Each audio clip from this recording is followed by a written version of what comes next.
The seventh word, Luke 23, verse 46. Then Jesus, calling out with a loud voice, said, Father, into your hands I commit my spirit. And having said this, he breathed his last.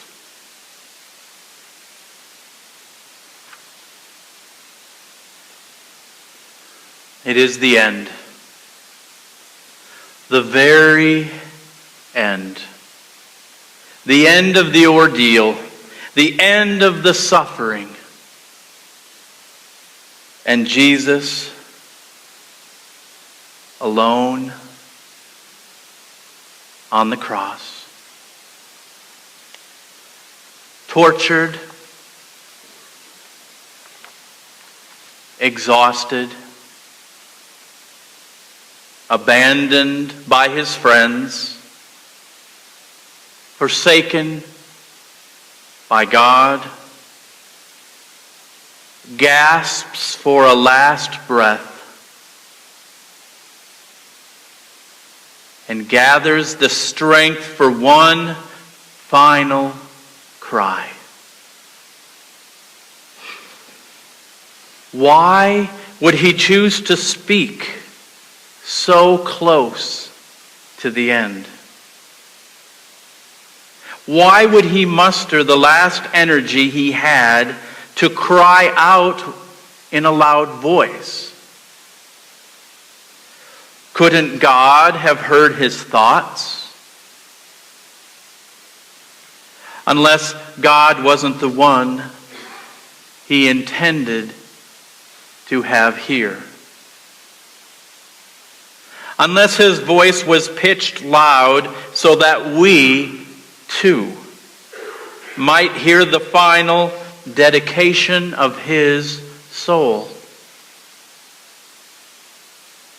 A dedication made despite the pain, despite the mocking, despite the agony. Despite the sense of horrible aloneness that he felt. A dedication made to God before the resurrection, before the victory of the kingdom, before any assurance other than that which faith could bring. Jesus entrusts his spirit, his life, and all that has given it meaning to God in faith. Even at the point of his own abandonment, when the good seems so very far away, he still proclaims his faith in God. The darkness cannot overcome it. Father, into thy hands I commit my spirit.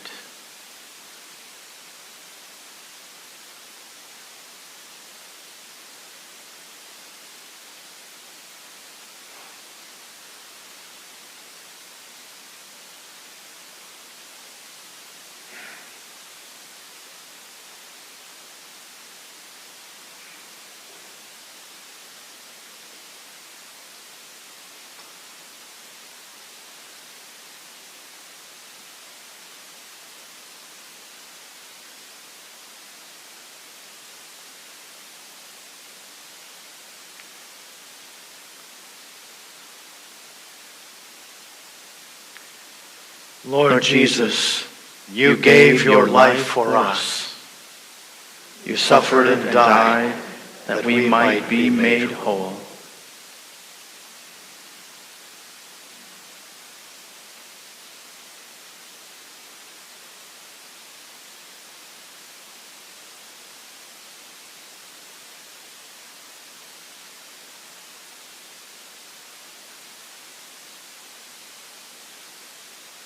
From Isaiah 53, Surely he has borne our griefs and carried our sorrows, yet we esteemed him stricken, smitten by God, and afflicted.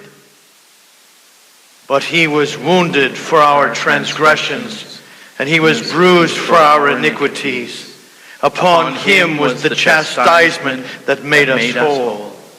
All we like sheep have gone astray. Each of us has turned to our own way, and the Lord has laid upon him the iniquity of us all.